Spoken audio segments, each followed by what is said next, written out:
Guys today. Good.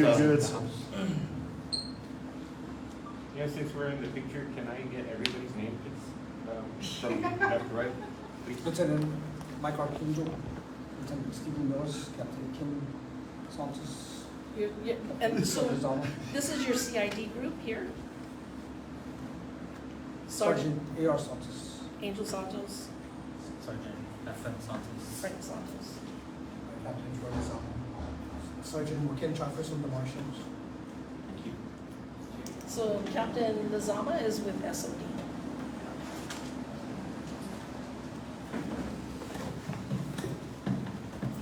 Can we start? Yes, sir.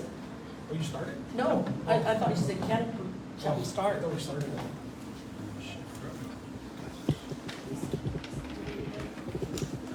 Just to let you know we are live. Yes, we're live.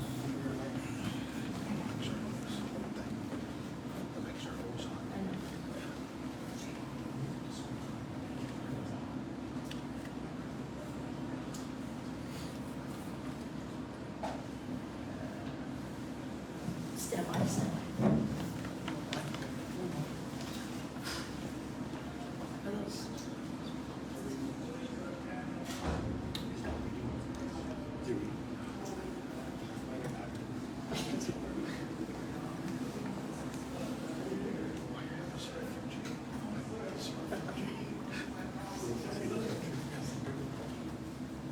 Yeah, ask her down. You want him here? He's-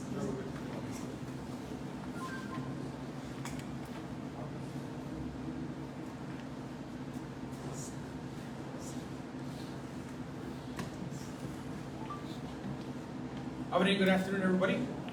I am Chief of Police Steve Ignacio, and I'm here today to report the latest update on the search for Mesemwan Repwak. And I'd like to acknowledge those that are joining me here today. We have Captain Kim Santos, the Operations Chief from Criminal Investigation Division. To the far right is Lieutenant Mike Archangel. Next to him is Lieutenant Steve Munoz, Captain Troy Lizama from our Special Operations Division, and Marshal Sergeant Chaffers, Ken Chaffers from the Marshals. Sergeant Ken Jarfus from the Guam, the Superior Courts of Guam Marshals. Good afternoon, everybody, and thank you for joining us live. Today, I'd like to report that the Guam Police, along with our partners from the Marshals Division, have captured Mesemwan Repwak. The timeline that led up to these events today are as follows. The Guam Police Department and Incident Command Post was situated at the Central Precinct Command and was running on a 24-hour operation as we reported a couple of days ago. At 07:50 this morning, we received a call for disturbance, described as possibly a road rage incident that occurred on Route 4 by Alice Funeral Home. The person of interest, Repwak, along with three individuals armed with a shotgun and a machete, were involved in an altercation after a vehicle collision. The victim identified Repwak as one of the suspects involved in the incident. And so the officers from the Guam Police Department, Special Operations, Criminal Investigation Division, along again, like I said, with the marshals, converged in the area and immediately conducted a sweep and a search, an active search for the suspect.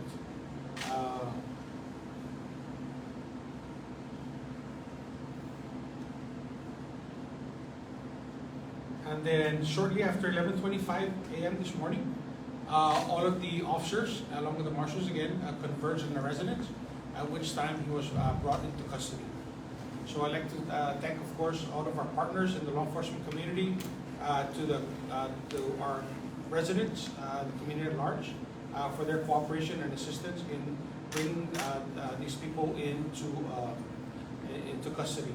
I will say, though, at this point that the case is very active, very fluid, and very much ongoing. So in addition to Repwak, we also have a second male individual who we believe was present in the initial altercation this morning in custody as well. The search continues for the third suspect, and again, like I said, this investigation is very fluid, very much ongoing and very active. And so as things develop and as we determine what the charges are and which incidents they will be charged for, we will be providing you an update via our public information officer. Okay. Are there any questions at this time? We have a name of the second suspect that was Again, not at this point because it's an active investigation. How many more people do you think you're looking for? Well, definitely based on this morning's incident, there was 3 individuals that we're looking for. But again, based on prior incidences, we believe that there may be an additional person, maybe a 4th person. And then as this investigation grows, we may be able to identify additional people. And so when I was coming in, there was probably a handful of patrol cars that came out and were going around the Sinahana area. Did you say if that's part of the search for these other No, that was a different incident. Was there 1 shotgun and 1 machete, or a shotgun for each of the 3? No, there was 1 person armed with a shotgun and a machete. And during the course of the initial altercation this morning, the victim had received injury to the head area. I'm sorry, to his back area. Is he okay? Or he or she okay? Yeah, the person is fine, but it is being treated at this time. Any shots fired? No shots were fired. And again, like I said, he was taken into custody without any incident or harm to our residents or to our officers. So is this a similar instance when they were trying to box cars in like another It house? appears again that this morning's incident was very similar to prior MOs or methods of operation. So they've established a pattern of criminal behavior. Okay, all right. Thank you very much, and we'll keep you posted. Kat, you have anything else? No, I'd like to reiterate what Chief Ignacio had mentioned previously, that anyone that is found to be involved in hiding them out or helping them in any way will be held accountable. And we are actively looking into individuals. I believe we have 1 possibly in custody that may have hindered this individual's They may apprehension. have been harboring him Yes. since this investigation started. And sorry, since the last press conference, have there been any other incidents before today, like with? This is the only incident so far. Since the last press conference. Chief, if it doesn't compromise, can you give me a little bit more on the apprehension? Did you tell him to come out with his hands up? Did you have to approach the residential walls, or?